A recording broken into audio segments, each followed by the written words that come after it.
Let's go back 30 years. In 1995, I was living in New York City, and on October 13th, I went with several friends of mine to the premiere of a movie that we were all curious about.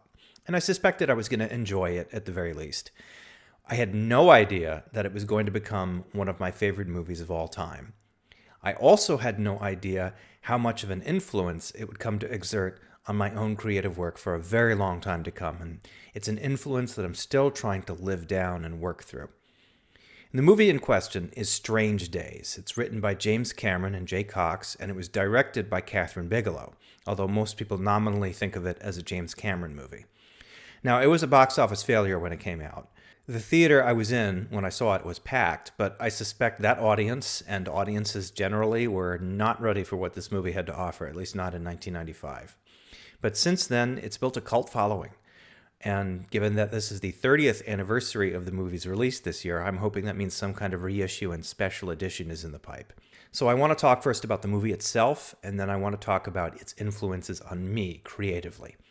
Now, Strange Days is like a lot of science fiction in general. There's one big idea in it, and the story explores its real-world implications. What if? And in this case, the big idea is the concept of the sensory recording device, something that will allow you to record and play back the sensory experiences of one person so that they can be transmitted to another. Now, there was a much earlier movie in 1983 called Brainstorm, which was written and directed by Douglas Trumbull. This, for me, was a very straight-laced exploration of the idea. It had the flavor of something from the 1950s, to be honest about it. But Strange Days, which has the same basic conceit, feels more like something that was a product of the new wave of science fiction that came in the 1970s and later the cyberpunk of the 1980s. Only now it was in mainstream film with a big budget. The main character in the story is Lenny Nero, played by Ralph Fiennes. He's formerly a Los Angeles cop, and now he's an underworld hustler of sorts. And what he deals in are what are called clips. They are essentially bootleg, illegal recordings of people's lives. And the way he puts it to someone is, this is not like TV, only better. This is life. This is a piece of somebody's life, pure and uncut, straight from the cerebral cortex.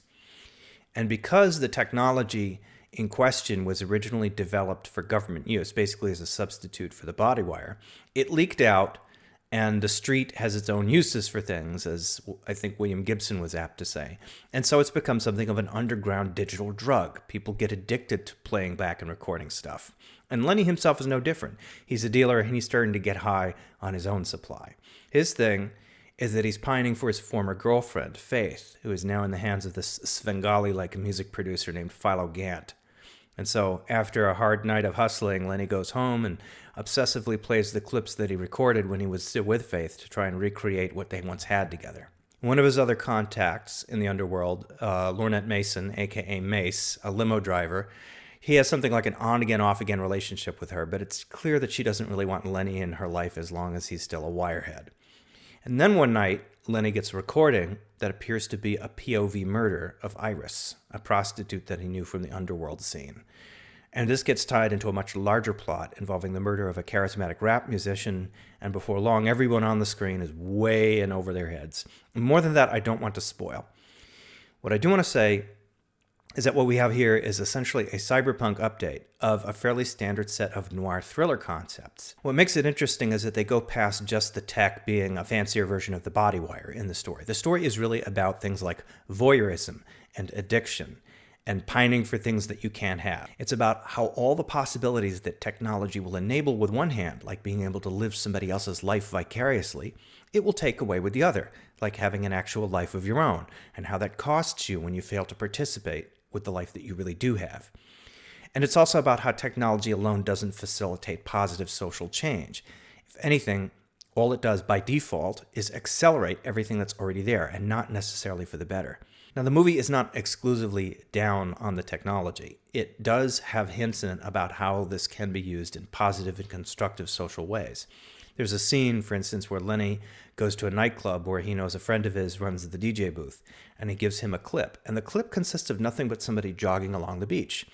But the thing is, for his friend, this is one of the best things that he could have as a gift, because he's living his life in a wheelchair, and just being able to run across the beach at dawn is one of those things that he just can't have, and to be able to have it even vicariously is such a relief for him.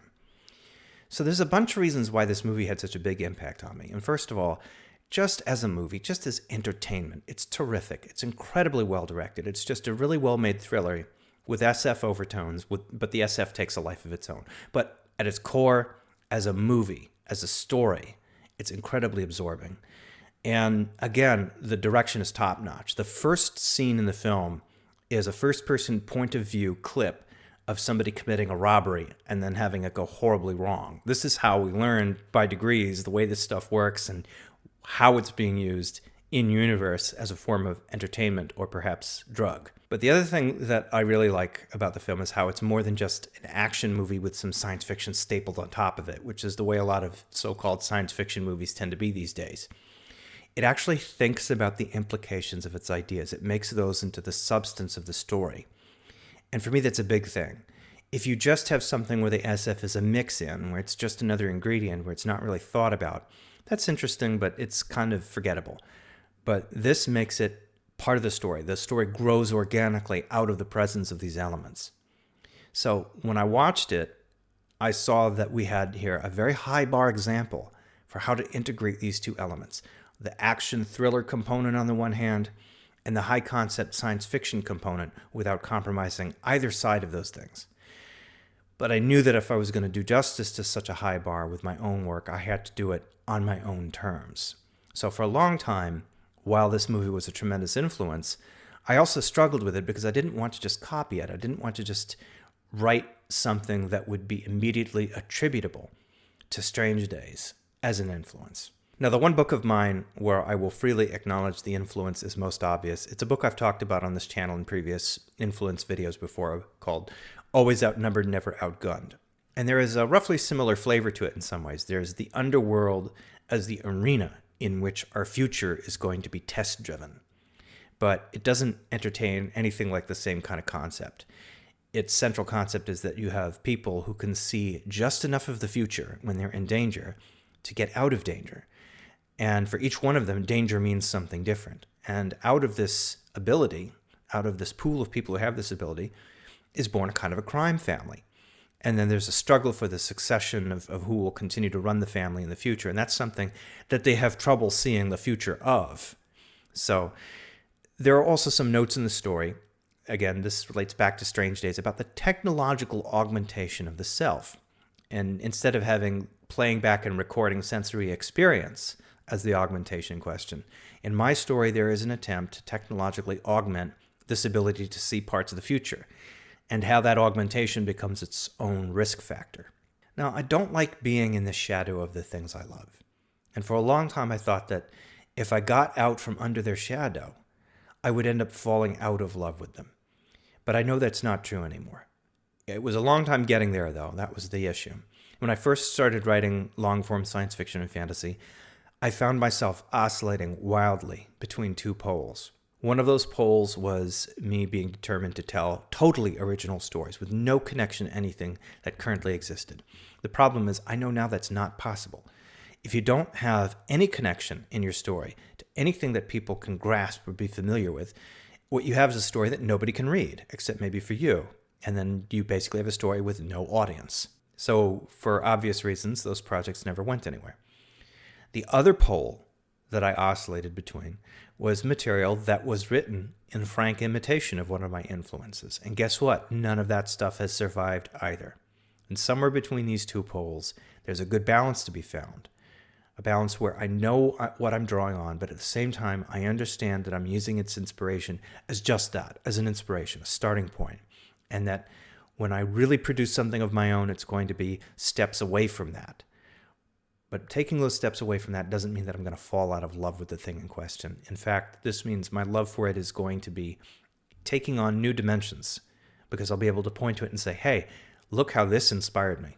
It inspired me in a way that compelled me to do more than just copy. So once again, the movie is Strange Days. It's unfortunately very hard to find right now on physical media. I hope a reissue is in the works, but I do encourage you to check it out however you can, and also to check out my own work if the description of it has intrigued you, and do see what you think.